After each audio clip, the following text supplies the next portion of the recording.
अस्सलाम वालेकुम स्टूडेंट्स, क्या हाल हैं। इस स्पेसिफिक वीडियो लेसन में हम डिस्कस करेंगे आप लोगों के साथ मार्च 2025 का क्वेश्चन नंबर 4। और इसमें दो स्पेसिफिक टॉपिक्स की टेस्टिंग हो रही है। एक है आपके पास पेस्टल एनालिसिस और एक है आपके पास स्वॉट एनालिसिस। सबसे पहले हम क्वेश्चन की रिक्वायरमेंट को अगर देखें तो क्वेश्चन की रिक्वायरमेंट में लिखा हुआ है perform a PESTEL analysis of Auto Pros operations in Pakistan automotive industry. और 7 मार्क्स हैं इसके। PESTEL analysis political, economic, social, technological, ecological, legal angle से आप एनालाइज करते हो कि कौन सी चीजें मेरे फेवर में हैं, मेरे अगेंस्ट हैं।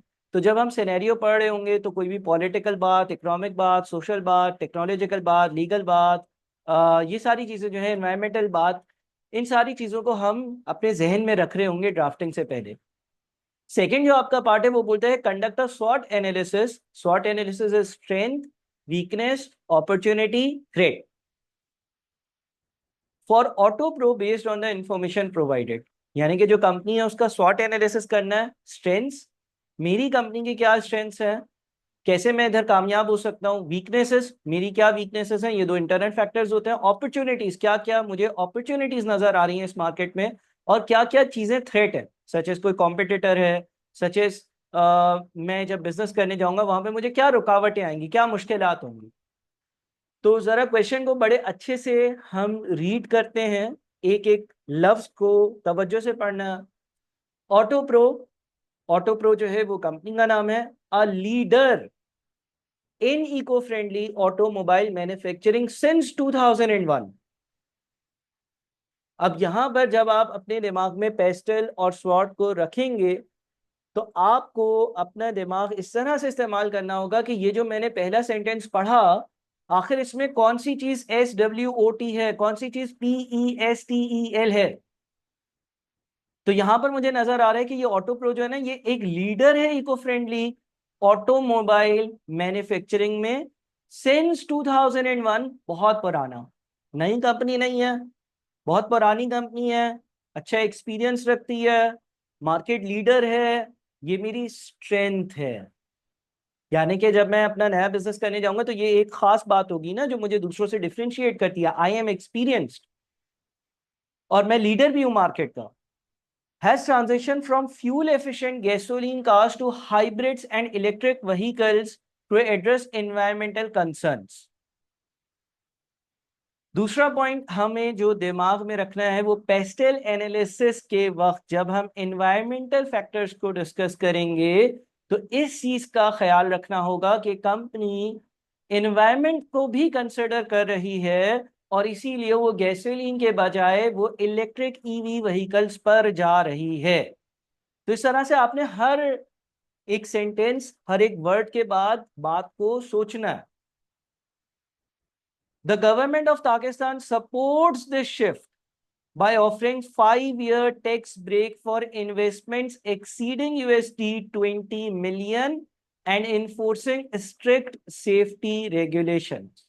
अब यहां पर गवर्नमेंट से रिलेवेंट यानी कि कोई पॉलिटिकल बात हो रही है। पहली पॉलिटिकल बात ये हो रही है कि गवर्नमेंट इस चीज को इंकरेज करती है, आपको टैक्स इंसेंटिव देती है। आप जो है 5 ईयर का टैक्स ब्रेक ले सकते हो, मे बी 5 साल तक आप टैक्स ना पे करो, गवर्नमेंट बोल रही है, अगर आप XYZ काम कर रहे हो। सेकेंडली, यहाँ पर गवर्नमेंट सेफ्टी के जो स्ट्रिक्ट रेगुलेशंस है ना उसको भी फॉलो करना चाहती है। तो एक पॉजिटिव एक नेगेटिव बात पॉलिटिकल आ सकती है, या आप इस चीज को भी इस तरह से जहन में रख सकते हो। The EV industry is growing fast, opportunity, आप उस इंडस्ट्री में स्टेप इन कर रहे हो जो इंडस्ट्री एक्सपेंड हो रही है, जो इंडस्ट्री तेजी से चलेगी, जिस इंडस्ट्री में लोग आ रहे हैं, ये आपके लिए अपॉर्चुनिटी है। आप कोई ऐसी इंडस्ट्री में स्टेप इन नहीं कर रहे हो जो सालों से है या जिससे लोग बाहर जा रहे हैं, बल्कि ये तो एक ऐसी इंडस्ट्री है जिसमें लोग आ रहे हैं। कार मैन्युफैक्चरर्स इस तरफ आ रहे हैं with innovations like Apps Terra 360 chargers and enhanced security through blockchain technology। अब ये वाला पॉइंट हम कहाँ लिख सकते हैं, टेक्नोलॉजिकल फैक्टर्स में लिख सकते हैं कि भाई ये टेक्नोलॉजीज भी यूज होंगी। हाउएवर चैलेंजेस, चैलेंजेस क्या है, थ्रेट्स, ठीक है। However challenges such as political instability, जो वहाँ के पॉलिटिकल हालात हैं वो स्टेबल नहीं है, इकोनॉमिक इश्यूज, कोई इकोनॉमिक इश्यूज हैं, and disruptions in lithium import from Swaziland pose significant hurdles particularly in price sensitive markets like Pakistan. Market price sensitive है, इंपोर्ट जो लिथियम बैटरी इस्तेमाल होगी उसका इंपोर्ट करना, उसका इस्तेमाल करना थोड़ा सा मुश्किल हो सकता है, वहां पर कोई रेगुलेशंस स्ट्रिक्ट है, पॉलिटिकल इनस्टेबिलिटी है, इकोनॉमिक इश्यूज भी चल रहे हैं और डिस्ट्रप्शंस भी हैं इंपोर्ट्स में। तो ये सारी चीजें आपको एक एक कर कर अपने दिमाग में कहीं ना कहीं रखनी है और फिर जो पेस्टल और स्वॉट एनालिसिस की हेडिंग्स होंगी उसमें प्लग इन करनी होंगी। ठीक है जी, यहाँ तक आई होप कि मेरे साथ हो गया आप, और बहुत सारी इंफॉर्मेशन आपके दिमाग में चल रही होगी साथ साथ। आगे क्या है, despite these challenges global EV demand persists driven by environmental concerns। यानी कि सारे ये चैलेंजेस अपनी तरफ, लेकिन फिर भी ईवी की जो मार्केट है, जो इलेक्ट्रिक व्हीकल्स की जो मार्केट है वो एक्सपैंड कर रही है, लोग इसको पॉजिटिवली देख रहे हैं, एनवायरमेंटल कंसर्न्स की वजह से लोग एनवायरमेंटली फ्रेंडली प्रोडक्ट्स को बाय करना चाह रहे हैं। Auto Pro's advanced battery technology enhances range and efficiency, yet Pakistan's inadequate charging infrastructure contributes to consumers' range anxiety। एक चैलेंज जो आपको आ रहा है वो ये है कि इलेक्ट्रिक व्हीकल्स को चार्ज करने के लिए चार्जिंग पोर्ट्स, चार्जिंग स्टेशंस चाहिए होते हैं, उसकी कमी है। जिस तरह से आजकल के ज़माने में पाकिस्तान में भी चार्जिंग स्टेशंस की कमी है, जो इलेक्ट्रिक व्हीकल्स होती हैं उसको चार्ज करने में जो ओनर्स होते हैं उनको एक सिग्निफिकेंट हर्डल पेश आता है, रुकावट मुश्किल पेश आती है। The high cost of setting up fast charging stations and dependency on a single vendor for supplying critical battery components are other barriers। अब ये आपके लिए मुश्किल है ना, चैलेंज है। क्या चैलेंज है कि आपने सोचा कि मैं इलेक्ट्रिक व्हीकल्स बनाता हूँ लेकिन उसके चार्जिंग पॉइंट्स इतने ज्यादा नहीं है, तो व्हाट इफ के मैं खुद ही जो है ना वो कुछ चार्जिंग स्टेशंस खोल लूँ। इतना आसान नहीं है, वहां पर एक सिग्निफिकेंट इन्वेस्टमेंट की जरूरत होगी जो शायद आप नहीं कर सकते हो, और आपको डिपेंड करना है एक स्पेसिफिक सप्लायर पर जो क्रिटिकल चीजें सप्लाई करता है, क्रिटिकल बैटरी के कंपोनेंट सप्लाई करता है। तो सप्लायर जो है वो एक ही है। अगर यहाँ पर पोर्टस 5 फोर्सेस को अप्लाई करना होता तो उसमें भी ये बात आती। On the positive side, a 30% rise in global gasoline prices in 2024 is pushing more people towards EVs। अब ये आप इकोनॉमिक फैक्टर में लिख सकते हो। कभी भी कोई भी बंदा, कभी भी कोई भी बंदा कोई डिसीजन लेता है, लेट से अगर मैं एज ए इंडिविजुअल डिसीजन लूंगा कि मैं ईवी व्हीकल्स पर शिफ्ट हो जाऊं, तो उसमें एक फैक्टर ये होगा कि यार मेरी करंट व्हीकल की फ्यूल की कॉस्ट क्या है। अगर फ्यूल की कॉस्ट इंक्रीज हो रही है, अगर फ्यूल की कॉस्ट ज्यादा हो रही है, तो स्विच करना एक सूटेबल, एक वायबल ऑप्शन होगा। मैं सोचूंगा कि मेरी जो डेली फ्यूल की कंजम्पशन है उसमें एक सेविंग हो रही होगी। ठीक है जी, तो आप ये इकोनॉमिकल फैक्टर में लिख सकते हो। Furthermore, Pakistan health and environmental committee is also working on stricter laws and fines to improve EV safety and reduce the pollution. Again, अब वहाँ की जो गवर्नमेंट है वो हेल्थ कंसर्न, हेल्थ कॉन्शियस है, स्ट्रिक्ट सेफ्टी के लॉज हैं, health के लॉज हैं, और इसीलिए वो जो environmental pollution normal cars, gasoline cars produce करती हैं उसकी वजह से वो भी ये प्रेफर कर रहे हैं कि लोग ईवी व्हीकल्स पर चले जाएं। मिलेनियल्स, अच्छा आई डोंट नो आप लोगों को जेन जी, जेन अल्फा, मिलेनियल्स ये मालूम है या नहीं। मैं चाहूंगा कि आप पहले खुद इस पे रिसर्च करें। एक्चुअली बस आप यूं कह रहे हैं कि कुछ बच्चे या कुछ लोग जो 90s में पैदा हुए हैं उनको एक टाइटल दे दिया है, जो 2000 से 2010 के बीच में पैदा हुए हैं तो उनको एक टाइटल दे दिया है। ठीक है ना, जेन अल्फा, जेन बीटा, जेन जी, मिलेनियल्स। तो ये बाइफिकेशन हुई वे लोगों की। बहरहाल मिलेनियल्स जो है वो 90s वाले लोग होते हैं जनरली। तो मिलेनियल्स के बारे में क्या लिखा हुआ है, in Pakistan are strong supporters of EVs, ये ईवीज को सपोर्ट करते हैं, with 72% preferring them over traditional cars, और वो कोशिश ये करते हैं कि उनके पास ईवीज हो रादर देन ट्रेडिशनल कार्स हो। This perfectly aligns with AutoPro's mission to focus on sustainability, innovation and compliance with safety and emission standards. इसका मतलब क्या हुआ, इसका मतलब ये हो गया कि लोगों की सपोर्ट है, डिमांड है, लोग जो है वो उसको पॉजिटिवली देख रहे हैं, ये आपके लिए एक अपॉर्चुनिटी है। अच्छा देखिए, अब आप कभी भी एग्जाम में या कहीं पर भी ऐसा सवाल करेंगे जिसमें ये इतना इस तरह का सिनेरियो दिया हुआ हो और फिर बोला हुआ ओपनली कि भाई पेस्टल और स्वॉट एनालिसिस इस पे परफॉर्म करो, मैं जानता हूँ ये आसान नहीं है। अलबत्ता वक्त के साथ साथ इम्प्रूवमेंट आती है। आपने इस सवाल को पहले, आंसर की तरफ जब मैं जाऊंगा उससे पहले इसको 2 बार, 3 बार, 4 बार रीड करना है। बार बार आपने PESTL SWOT, इससे जो जो चीजें फॉर्म होती हैं इसको अपने दिमाग में लेकर आना है। हर लफ्ज के बाद सोचना है कि ये स्वॉट का एस है, डब्ल्यू है, ओ है, टी है, पी है, ई है, एस है, टी है, ई है, एल है, क्या है। इस तरह से सोचते सोचते आप इस सवाल को एटलीस्ट 1 से 2 बार जरूर रीड करें before going to the answer. मैं तो आंसर पढ़कर आपको समझा दूंगा, आपको इनिशियली बहुत ज्यादा इशू होगा और ये एक नॉर्मल सी बात है। ऐसा नहीं समझे आपने क्वेश्चन पढ़ा आप बिल्कुल ब्लैंक हो गया, आप कुछ भी नहीं लिख पा रहे, नहीं ऐसा नहीं। आप आंसर देखकर लिखें, आप आंसर देखकर 2 बार लिखें, 3 बार लिखें, 4 बार लिखें, 3 4 इस तरह के पेस्टल और स्वॉट के सिनेरियो वाले क्वेश्चंस करें। आप with the passage of time देखेंगे कि आप में इंप्रूवमेंट आएगी। ठीक है। और आपको कोई ये अगर 7 और 6 13 13 और 2 15 मार्क्स हैं तो आपको 15 में से 15 नहीं 7.5 पास होने के लिए चाहिए। आप 10 12 आराम से ले सकते हैं। आप परफेक्शन की तरफ ना जाएं, आप कंप्लीशन की तरफ जरूर जाएं। अब हम देखते हैं कि हमारे पास जो रिकमेंडेड आंसर है उसके हिसाब से क्या पॉइंट्स यहाँ पर मेंशन थे। ये हमारा क्वेश्चन नंबर 4 है। पॉलिटिकल में क्या पॉइंट्स आ रहे हैं जनाब। पॉलिटिकल में है Pakistan government suppose EV growth through tax breaks for infrastructure investments and strict safety rules creating a favourable policy environment. देखिए याद है जब मैंने क्वेश्चन पढ़ा था आपको ये बोला था कि गवर्नमेंट इस चीज को फेवर कर रही है क्योंकि टैक्स ब्रेक दे रही है 5 साल का। 5 साल तक अगर ऐसी कोई बिजनेस स्टार्ट करते हो तो टैक्स नहीं देना या बाद में दे देना, ड्यू कर देना, डेफर कर देना, इस तरह की पॉलिसी है। Political instability and economic challenges negatively effect the business operations, ये भी सवाल में मेंशन था कि पॉलिटिकल इनस्टेबिलिटी है, ये भी हमने पढ़ा था। इकोनॉमिक में क्या है, the rise in global gasoline prices 30% in 2024 makes EVs more attractive as a cost effective alternative. The high cost of fast charging stations are economic barriers. Price sensitivity in Pakistan's market makes it tough for the industry. Lithium import disruptions from Swaziland create supply chain risk. ये economic factors हमने discuss किए थे। Petrol की महंगाई, जो charging station हैं उनका setup होना मुश्किल, मार्केट प्राइस सेंसिटिव है। आप थोड़ी सी प्राइस इंक्रीज करते हो तो डिमांड बहुत ज्यादा कम हो जाती है, इसको हम प्राइस सेंसिटिव मार्केट कहते हैं।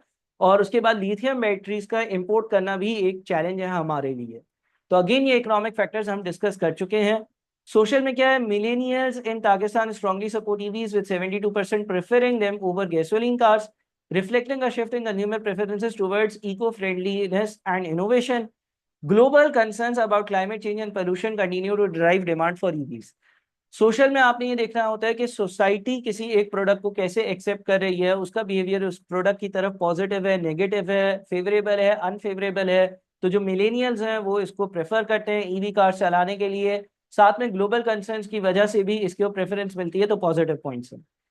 Technological innovations like apps, Terra, 360 chargers, and blockchain technology are advancing EV charging infrastructure, improving security and automation. There is a lack of charging infrastructure which causes range anxiety.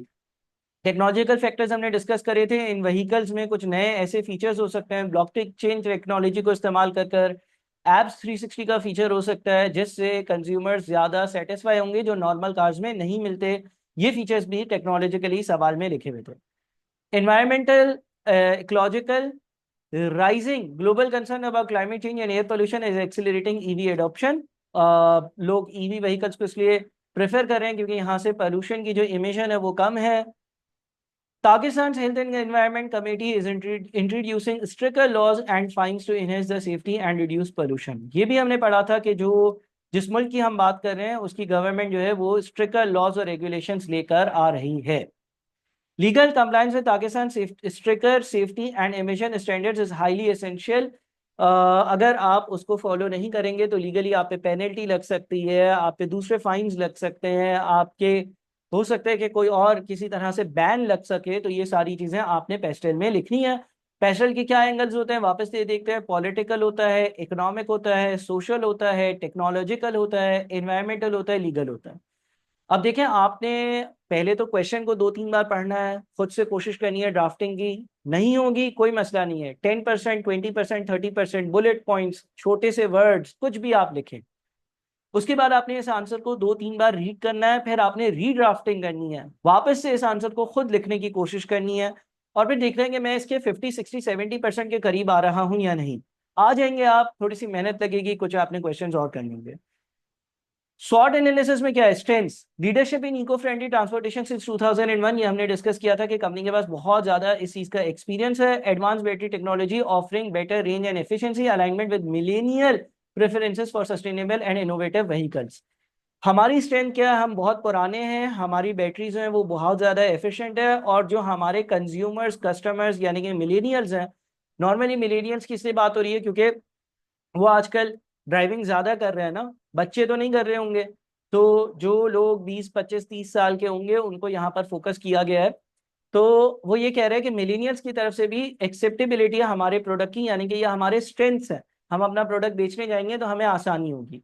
Weaknesses क्या है, lack of partnerships और initiatives by AutoPro to improve Pakistan public charging infrastructure leading to range and anxiety, finds it tough to address the price sensitive market demands, dependency on single vendor for critical batteries। ये चीज सवाल में mention थी कि जो critical battery के components हैं उसका एक ही सप्लायर है। ये चीज सवाल में मेंशन थी कि जो चार्जिंग स्टेशन हैं उनको सेटअप करना भी मुश्किल है और वो हैं भी कम, ये भी हमारे लिए वीकनेस है। और ये बात भी मेंशन थी कि मार्केट प्राइस सेंसिटिव है, आप थोड़ी सी प्राइस इंक्रीज करोगे तो आपके प्रोडक्ट की डिमांड बहुत ज्यादा कम हो सकती है, लिहाजा आप प्राइस इंक्रीजेस पर नहीं खेल सकते हो। नेसेसिटीज प्राइस इनसेंसिटिव होती है।